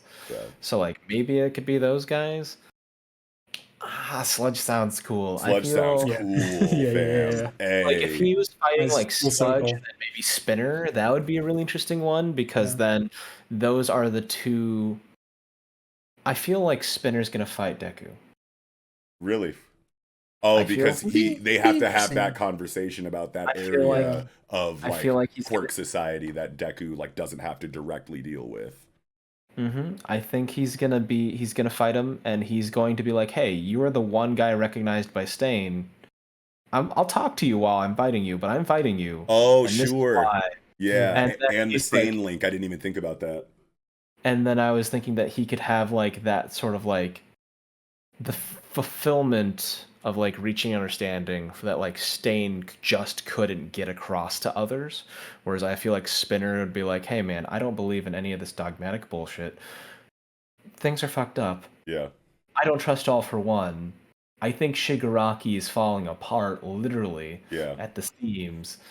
Yeah, that's a good point. I don't think that Deku like directly engages All for One and Shigaraki the same way that everyone else seems to kind of be directly engaging their counterparts so far, because it looks like Shigaraki is still reeling from the Star and Stripe fight. He's still like kind of in his head a little bit. He's like waiting to like, reach that point where he can actually like jump into the fight. He seems a lot more reserved, you know what I mean, than usual, at least off of this chapter. So it makes sense that Deku would have something to do in the meantime before Shigaraki's ready to really put his back into it.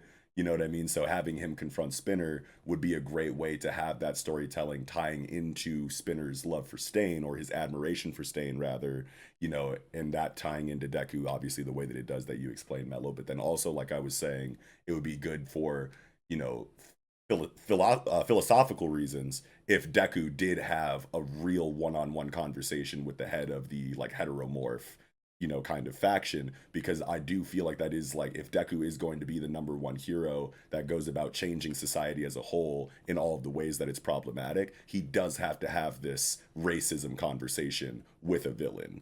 And there's no better time, than right now with in the heat of battle Spinner in to the have a good, healthy conversation. Not really good, healthy conversation, but it's a fucking shonen, so there's going to be hella dialogue while they're throwing hands. You know what I mean? So I think that would be cool to get a matchup like that. All right, Spinner, do some Takno Jutsu. We're gonna make an ally today.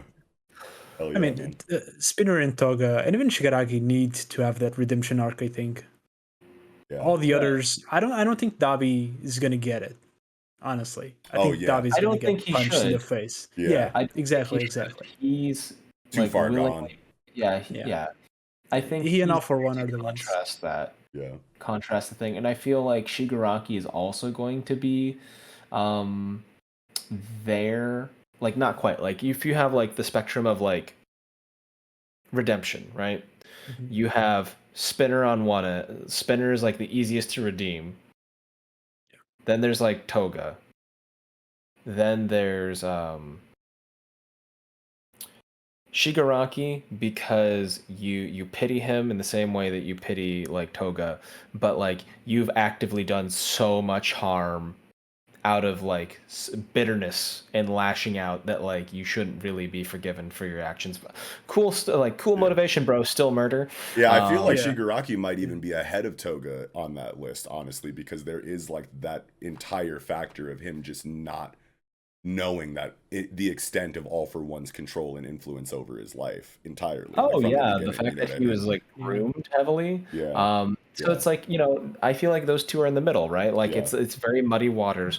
And then on the other end of the spectrum, it's Dabi, who has, fully bought into maliciousness as a means and an end. Yeah. Yeah, he's totally like completely like aware of his he's like aware, like he's in full control of his facilities.